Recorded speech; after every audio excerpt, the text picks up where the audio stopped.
Friends, இன்றைக்கி நம்ம பிப்ரவரி 16ஆம் தேதிக்கான நடப்பு நிகழ்வை பார்க்க போகிறோம். இன்றைக்கி பார்த்தீங்கன்னா 3 நடப்பு நிகழ்வு தான் இருக்குது.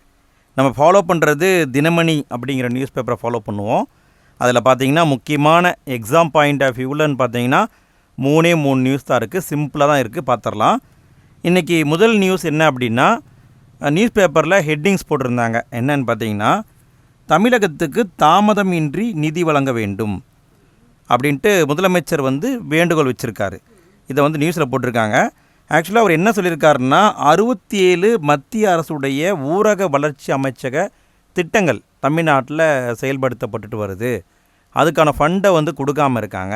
அதை சீக்கிரமாக கொடுங்க அப்படின்னு சொல்லி முதலமைச்சர் சொல்லியிருக்காங்க. இதை நம்ம ஃபஸ்ட்டு நியூஸாக பார்க்குறோம். இதை பொறுத்த வரைக்கும் அடிஷனலாக ஸ்கூல் புக்குலேயும் நிதி சார்ந்த உறவை பற்றி கொடுத்துருக்காங்க. அதை நம்ம பார்த்துடலாம். 10th இருக்குதுங்க. 10th இங்கே இருக்குது பாருங்கள், இந்திய அரசியலமைப்பு அப்படின்னு சொல்லிட்டு ஒரு பாடம் இருக்குது. இந்த பாடத்தில் நிதி சார்ந்த உறவை பற்றி சொல்லியிருக்காங்க. ஜஸ்ட்டு பார்த்துடலாம். இந்திய அரசியலமைப்புடைய பகுதி 12 சட்டப்பிரிவு 268 ஆரம்பித்து 293 வரை இருக்கிற சட்டப்பிரிவுகளில் மத்திய அரசுக்கும் மாநில அரசுக்கும் இடையான நிதி சார்ந்த உறவை பற்றி சொல்லியிருக்காங்க. இதில் குறிப்பிட்டு சொல்லணுன்னா சட்டப்பிரிவு 280, இதை எக்ஸாமில் கேட்பாங்கப்பா. சட்டப்பிரிவு 280 என்னன்னு கேட்பாங்க. இது நிதிக்குழுவை அமைப்பதற்கான ஒரு பிரிவு. இதன்படி குடியரசுத் தலைவர் தான் நிதிக்குழுவை அமைப்பார். நிதிக்குழுவை 5 ஆண்டுகளுக்கு ஒரு முறை அமைப்பார். அந்த நிதிக்குழுவின் பரிந்துரையின்படி மத்திய அரசால் வரிகள் வசூலிக்கப்பட்டு அது மாநில அரசுக்கும் மத்திய அரசுக்கும் பிரித்து வழங்கப்படும். 2 பேருமே ஷேர் பண்ணிக்குவாங்க. இப்போ பார்த்திங்கன்னா 16வது நிதிக்குழு அமைச்சிட்டாங்க.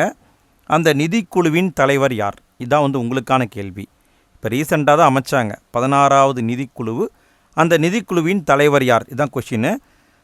முந்தைய ஆண்டுகளில் எப்படி கொஷின் கேட்டிருக்காங்கன்னா, நிதிக்குழுவுடைய காலம் அதையும் கேட்டிருக்காங்க. அந்த 15வது நிதிக்குழுவின் காலம் என்ன, அது எது வரைக்கும் இருக்கும், 16வது நிதிக்குழுவின் காலம் என்ன, அது எது வரைக்கும் இருக்கும் அப்படின்லாம் கேட்டிருக்காங்க. ஸோ அதையும் நல்லா பார்த்துக்கோங்க, சரிங்களா? இந்த பொறுத்த வரைக்கும் ஒரு 2 பாயிண்ட் எக்ஸ்ட்ரா இருக்குது, சேர்த்து பார்த்துடலாம்ப்பா. அதாவது மத்திய மாநில அரசுடைய உறவை பற்றி ஆராய முதல்ல குழு அமைத்த மாநிலம் தமிழ்நாடு தான். 1969 தமிழக அரசு PV ராஜமன்னார் அவர் தலைமையில் ஒரு குழு அமைச்சாங்க. அதுக்கு பின்னாடி மறைந்த திரு இந்திரா காந்தி அவங்க 1983 சர்க்காரியா குழு அப்படிங்கிறத அமைச்சாங்க. அந்த குழு மொத்தமாக 247 பரிந்துரையை கொடுத்தாங்க. அதில் 180 பரிந்துரையை அமல்படுத்தியிருக்காங்க, சரிங்களா?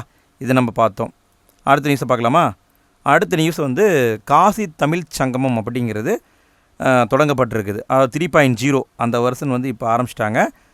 அதாவது தமிழ்நாட்டுக்கும் காசிக்கும் என்ன ரிலேஷன்ஷிப்பு பண்டைய காலத்துலேருந்து இருக்குது அப்படிங்கிறத நினைவு கூறும் விதமாக நடத்தப்படுறது தான் காசி தமிழ் சங்கமம்.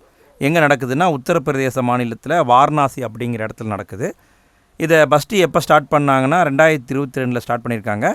இது 10 நாள் நிகழ்ச்சியாக நடக்க போகுது, சரிங்களா? ஜஸ்ட்டு தெரிஞ்சுக்கோங்க போதும், அவ்வளோதான், வேறு ஒன்றும் கிடையாது. இது எக்ஸாமில் கேட்க வாய்ப்பு இல்லை, சரிங்களா? அடுத்த நியூஸை பாருங்கள்.